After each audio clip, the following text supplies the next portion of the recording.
সুপ্রিয় শিক্ষার্থীরা,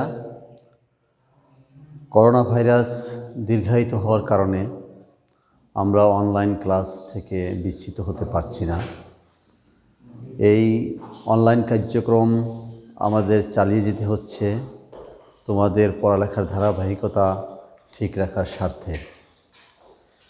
আশা করি অচিরেই হয়তো এই করোনা ভাইরাসের এই মহামারী, বৈশ্বিক মহামারী কেটে যাবে, আমরা ক্লাসরুমে ক্লাস করতে পারব। যাই হোক, গত ক্লাসে আমরা খতিয়ান নিয়ে আলোচনা করেছিলাম। খতিয়ান আসলে কয়েকটা অঙ্ক করিয়েছি। এই খতিয়ানের পরবর্তী ধাপই হচ্ছে এই নগদান বই। আজকে আমরা নগদান বই নিয়ে আলোচনা করতে চাই। নগদান বই হচ্ছে যে কোনো একটা ব্যবসা প্রতিষ্ঠানের ক্ষেত্রে নগদান বইটা হচ্ছে একটি গুরুত্বপূর্ণ অধ্যায়। কারণ নগদান বই ছাড়া তুমি কখনোই নগদ টাকার পরিমাণ জানা যায় না। আর নগদ টাকার পরিমাণ না জানতে পারলে তুমি নিশ্চয়ই কোনো সিদ্ধান্ত গ্রহণ করাও কঠিন। বিধায় নগদান বই কিন্তু একটা ব্যবসা প্রতিষ্ঠানের ক্ষেত্রে খুবই একটি গুরুত্বপূর্ণ দিক। তো সেই দিক থেকে আমরা যদি বিশ্লেষণ করতে চাই, তাহলে নগদান বইকে কিভাবে কি করা হয় এই নিয়ে আমাদের আলোচনা করা প্রয়োজন। নগদান বই সাধারণত 3 প্রকার: 1 ঘর নগদান বই, 2 ঘর নগদান বই, 3 ঘর নগদান বই। কিন্তু 3 প্রকারের বাহিরেও নগদান বইয়ের আরেকটা প্রকার রহিয়াছে, সেটা হলো বহুঘর নগদান বই বা খুচরা নগদান বই। তা আমরা যে পর্যায়ে ক্লাস নিতেছি, যে পর্যায়ে আমরা অধ্যয়ন করিতেছি, এই পর্যায়ে আমাদের পরীক্ষায় সাধারণত তোমার 2 ঘরা নগদান বই এবং 3 ঘরা নগদান বই, এই দুইটার ভিতরে বিদ্যমান থাকে। তবে কখনো কখনো খুচরা নগদান বইও আসে। তবে সাধারণত ঢাকা বোর্ডে তোমার খুচরা নগদান বই আসার সংখ্যাটা একটু কম। ঢাকা বোর্ডে 3 ঘরা নগদান বইগুলো বেশি আসে আর 2 ঘরাও আসে। তাই আমরা আজকে একটা 2 ঘরা নগদান বই আলোচনা করতে চাই, একটা ছক দেখাইতে চাই। অবশ্য আমরা 3 ঘরা 2 ঘরা সবগুলোরই এই একটা ছক শিখলেই আমরা সবগুলো সম্বন্ধে আমাদের ধারণা হয়ে যাবে। আমি একটু বোর্ডে যাচ্ছি, তোমরা বোর্ডের দিকে খেয়াল করো কিভাবে একটা নগদান বই ছক অঙ্কন করতে হয়। আমি এটা একটু তোমাদেরকে আজকে দেখাবো।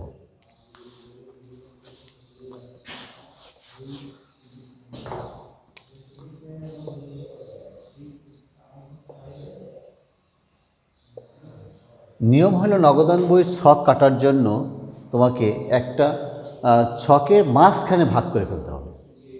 এরপর আমি এই বাম পাশটা আমি তারিখ দিব। এটা কি তারিখ? বাম পাশটার নাম হলো তারিখ। তারিখের পরে আমি বিবরণ দিব। বিবরণের পরে এটা তোমার হলো কি বিবরণ। বিবরণ এই বিবরণের পরে আমি দিতে পারি রসিদ নং আর খতিয়ান পৃষ্ঠা। এটা হবে কি তোমার রসিদ নং, রসিদ নম্বর। এরপর হবে কি খতিয়ান পৃষ্ঠা, খতিয়ান পৃষ্ঠা। এরপরে যে জায়গাটা থাকবে এই জায়গাটা নিয়ে হচ্ছে 1 ঘরা করো, 2 ঘরা করো বা 3 ঘরা করো। যদি তুমি 1 ঘরা করো তাহলে এই একটাই ঘর হবে টাকার ঘর। যদি 2 ঘরা করো এর 2টা ঘর হবে। 1 ঘরা করলে এই টাকা শেষ, 1 ঘরের কাজ শেষ। ঠিক সেম কাজ আমি অপোজিট পাশে করতে হবে। যেমন আমার তারিখ দিব, তারিখ। এরপর হবে কি বিবরণ, এরপর হবে তোমার রসিদ নং, রসিদ নং। এরপরে আমার আবার খতিয়ান পৃষ্ঠা, খতিয়ান পৃষ্ঠা। এরপরেরটা হবে আমার কি টাকা। এখন আমার ঘটনাটা হচ্ছে এই টাকার ঘরটাই হলো আমার 1 ঘরা 2 ঘরা 3 ঘরার বিদ্যমান। যদি আমি এই টাকার ঘরটা আমি 2 ভাগে ভাগ করি তাহলে হবে 2 ঘরা। যদি আমি এটাকে লিখি নগদ ব্যাংক, যদি কি লিখি নগদ, আর যদি লিখি ব্যাংক, এক্ষেত্রে আমার যদি লিখি নগদ আর যদি লিখি ব্যাংক। এই হলে আমার হয়ে যাবে কি 2 ঘর নগদান বই। আবার যদি আমি এটাকে 3 ঘরা করতে চাই তাহলে আমার এই ছকটাকে আমাকে 3টা ভাগে ভাগ করতে হবে। যদি আমি 3 ঘরা নগদান বই করতে চাই এই ছকটাকে আমার 3 ভাগে ভাগ করতে হবে। তাহলে আমার হবে নগদ ব্যাংক বাট্টা, নগদ ব্যাংক বাট্টা, নগদ ব্যাংক আর কি বাট্টা, নগদ ব্যাংক কি বাট্টা। তবে নগদান বইয়ের বাম পাশে ডেবিট, ডান পাশে ক্রেডিট, এই কথাটা কিন্তু তুমি নগদান বইতে লিখতে হবে। তাহলে আমরা কি নগদান বইয়ের 1 ঘরা, 2 ঘরা, 3 ঘরা, 3টা ছকই কিন্তু আমরা এই একটা ছকের মাধ্যমে শিখে ফেললাম।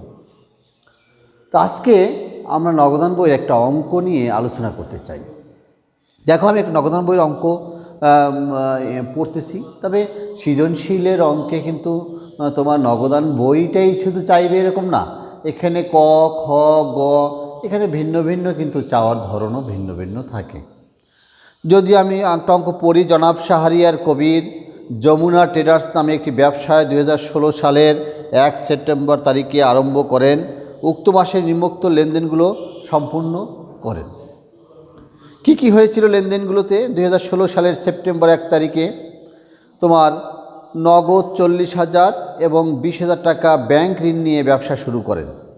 তো নগদ আনছে 40,000 আর 20,000 টাকা ব্যাংক ঋণ নিয়ে ব্যবসা শুরু করেন। নগদ 40,000 আর ঋণ আনছে ব্যাংক ঋণ 20,000। তাহলে যেহেতু সে ব্যাংক ঋণ নিয়েছে, এই ক্ষেত্রে কিন্তু সে ওই টাকাটাও সে নগদে নিয়ে আসছে। তাহলে এই 60,000 টাকায় কিন্তু তার নগদে আসছে। তাহলে আমরা জানি যে যত টাকা আসবে তা হবে তোমার ডেবিট পাশে, আর যত টাকা চলে যাবে সেইগুলো হবে তোমার ক্রেডিট পাশে। তো আমরা যদি এটা পোস্টিং দিতে চাই 2016 সালের সেপ্টেম্বর 1, 2016 সালের সেপ্টেম্বর 1 তারিখ, এখানে আমি লিখতে পারি যে যেহেতু সে এত টাকা নগদ নিয়ে ব্যবসা শুরু করেছে, তাহলে এটা কিন্তু তার মূলধন। তাহলে 1 তারিখে আমরা বলতে পারি মূলধন হিসাব, মূলধন হিসাব নগদের ঘরে তোমার কি 40,000। আর এই একই তারিখে সেপ্টেম্বর 1 তারিখে ব্যাংক ঋণ, ব্যাংক ঋণ হিসাব 20,000 টাকা আমার নগদের ঘরে। দ্বিতীয়টা বলল স্বজনের নিকট হতে নগদ পণ্য ক্রয় 5,000 টাকা, দাগ কাটা চেকে বিক্রয় 8,000 টাকা। এখানে 2টা জিনিস, একটা ক্রয় করা হয়েছে আবার একটা বিক্রয় করা হয়েছে। যেটা ক্রয় করেছি সেটা কিন্তু আমি নগদে টাকা পরিশোধ করে দিয়েছি, কিন্তু যেটা বিক্রি করেছি সেখান থেকে একটা চেক পেয়েছি, কিন্তু সেই চেকটা কিন্তু নগদে সংগ্রহ করা সম্ভব নয়। সেটা কিন্তু আমাকে কি করতে হবে, সেটা কিন্তু আমাকে ব্যাংকেই জমা দিতে হবে এবং দাগ কাটা চেকের মাধ্যমে সেই জিনিসটা আমি বিক্রি করেছি। তাহলে আমি লিখতে পারি 2016 সালের সেপ্টেম্বর 3 তারিখে, 2016 সালের সেপ্টেম্বর 3 তারিখে ক্রয় হিসাব, ক্রয় হিসাব টাকাটা হবে নগদের ঘরে তোমার 5,000 টাকা দেবে কিনছি, ঠিক আছে। এরপরে আমাকে বলেছে কি এই একই তারিখে আবার বিক্রয় করেছি 8,000 টাকা, সেপ্টেম্বরের 3 তারিখে বিক্রয় হিসাব, বিক্রয় হিসাবে এই টাকাটা কিন্তু যাবে ব্যাংকে। কি কথাটা কি বোঝা গেছে? এই টাকাটা যাবে কোথায়? ব্যাংকে। আমার এই অঙ্কটা কিন্তু 3 ঘরা না, বিধায় বাট্টার ঘরটা কিন্তু আমার এখানে প্রয়োজন নাই, বাট্টার ঘরটা কিন্তু আমার এই জায়গা প্রয়োজন নাই, আমার এই অঙ্কটা কিন্তু 2 ঘরা। তাহলে খেয়াল রাখো, আমি কিন্তু অঙ্কর বাট্টার ঘরটা তোমাকে প্রথমে দিয়েছিলাম অঙ্ক বোঝানোর স্বার্থে, ঠিক আছে। তো যাই হোক, আমার এই পর্যায়ে আমার 8 তারিখে বলছে নগদ ও চেক বাবদ যথাক্রমে 5,000 ও 8,000 টাকা ব্যাংকে জমা দেওয়া হলো। 5,000 টাকা নগদ এবং চেক বাবদ 8×5 কত 13,000 টাকা। এই 13,000 টাকা আমি ব্যাংকে জমা দিছি। তাহলে আমার এক্ষেত্রে আমার নগদ টাকা 13,000 কমে যাবে, আবার ব্যাংকে 13,000 টাকা বাড়বে। এটা একটা কন্ট্রা এন্ট্রি বলে হিসাব বিজ্ঞানের ভাষায়, এটা হলো যে নগদান বইতে কন্ট্রা এন্ট্রি। তা আমি 2 পাশে এটা লেনদেনটা পোস্টিং দিব 8 তারিখে।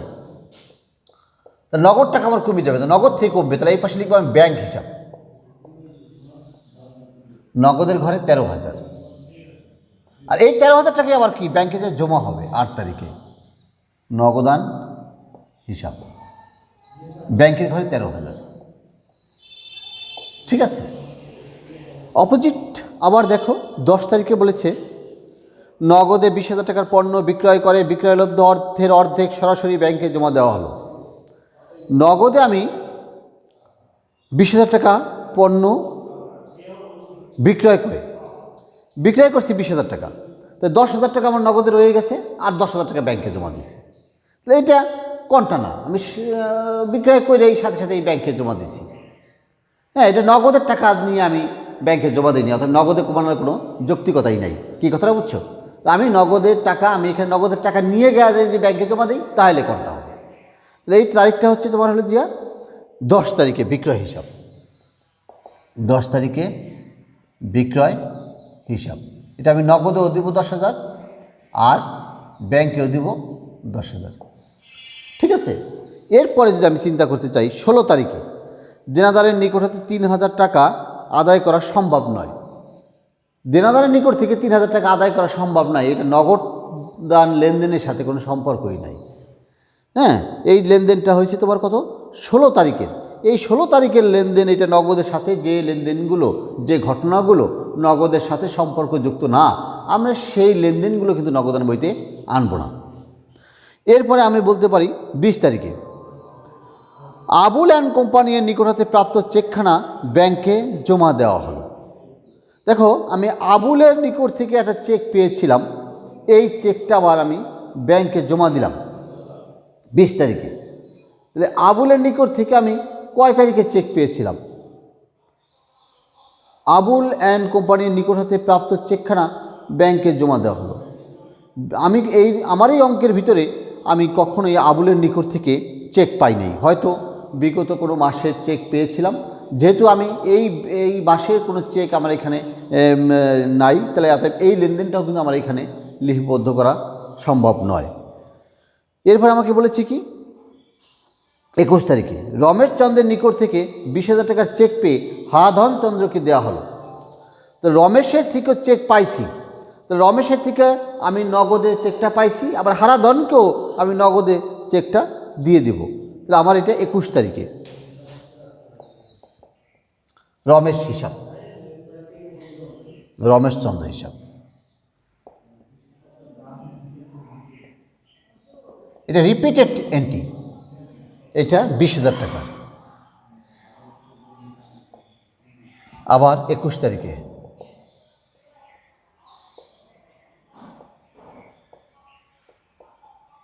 Repeated entry 20,000।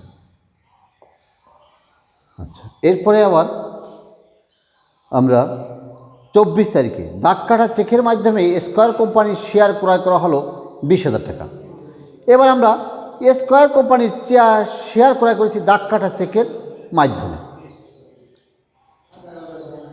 দাগ কাটা চেকের মাধ্যমে স্কয়ার কোম্পানির শেয়ার ক্রয় করা হলো, অতএব এইটাও আমার এই জায়গায় তেমন কোনো প্রভাব পড়বে না। এভাবে হচ্ছে 28 তারিখে ব্যাংক কর্তৃক মঞ্জুরিকৃত সুদ 500 টাকা, ধার্যকৃত চার্জ 200 টাকা। এবার ব্যাংকের যে মঞ্জুরিকৃত সুদ যেটা, সেটা আমার ডেবিট পাশে আসবে 28 তারিখে।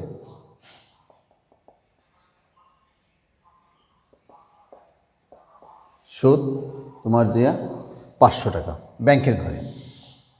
আর এই 28 তারিখে আর একটা আছে ধার্যকৃত চার্জ। ধার্যকৃত চার্জ হিসাব তোমার দেয়া 200 টাকা, এটাও ব্যাংক থেকেই কমবে।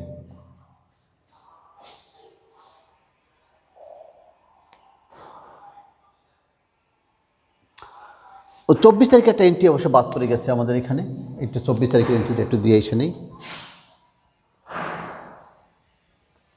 যে কথাটা বলা হয়েছিল 24 তারিখে দাগ কাটা চেকের মাধ্যমে স্কয়ার কোম্পানির শেয়ার ক্রয়, এই স্কয়ার কোম্পানির যে শেয়ার ক্রয়টা করছিলাম, এটা বিনিয়োগ হিসাব।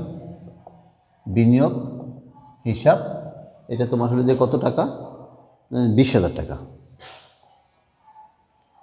এরপরে আমরা আসবো হলো তোমার 28 তারিখে ধার্যকৃত চার্জ, চার্জ হিসাব 200 টাকা। আচ্ছা, এরপরে আসো তোমার 30 তারিখে ক্যাশ বাক্সে 15,000 টাকা রাখার জন্য প্রয়োজনীয় অর্থ ব্যাংক হতে উত্তোলন করে জমা দাও। আমি এখানে ব্যাংকের ব্যালেন্স সিডিটা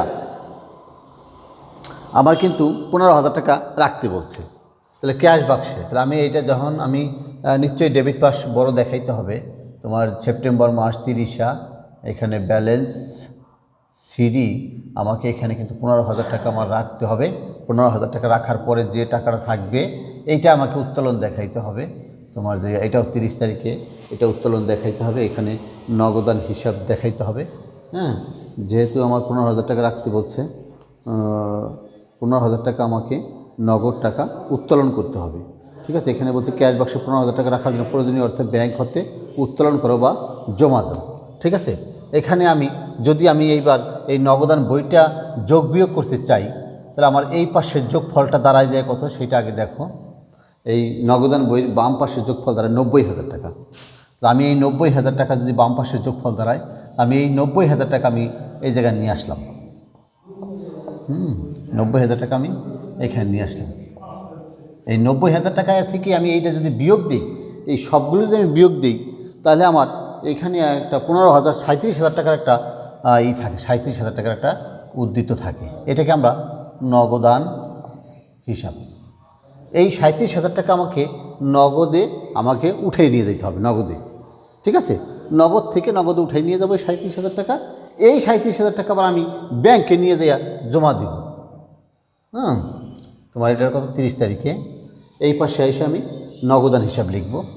নগদান হিসাব ব্যাংকে লিখব 37,000। তবে এখানে এটা লেখা ওরা বইতে ভুল করছে, এখানে হবে ব্যাংক হিসাব। ব্যাংক হিসাব, এটা কোনটা হবে? ঠিক আছে, এটা কোনটা হবে?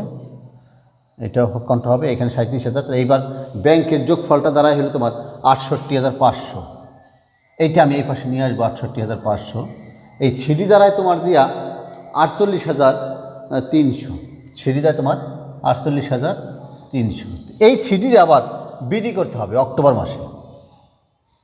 অক্টোবর 1 তারিখে ব্যালেন্স বিডি। অক্টোবর 1 তারিখে ব্যালেন্স বিডি করতে হইলে ওই 15,000 ওই সিডি যেটা হয়েছিল 48,300। এই হচ্ছে অঙ্কের ধরন। তোমার একটা নগদান বই করার এই হচ্ছে তোমার সিস্টেম। আমরা নগদান বই কিভাবে করব প্রাথমিক একটা ধারণা নিয়ে আজকে তোমাদেরকে শিখাইলাম। আগামীতে আমরা এই নগদান বইয়ের আরও ব্যাপকতর অঙ্ক করানো হবে। তোমরা অনলাইন ক্লাসের দিকে মনোনিবেশ রাখবে। আমরা একটা ধারাবাহিকভাবে এই অঙ্কগুলো করে যাব। আশা করি তোমরা এই ক্লাসগুলো ঠিকমতো দেখবে। করোনা ভাইরাসের এই মহামারী না যাওয়া পর্যন্ত অনলাইন ক্লাসের দিকে নজর রাখবে। যাই হোক, এই বলে আজকের এই ক্লাস এখানেই সমাপ্ত ঘোষণা করছি।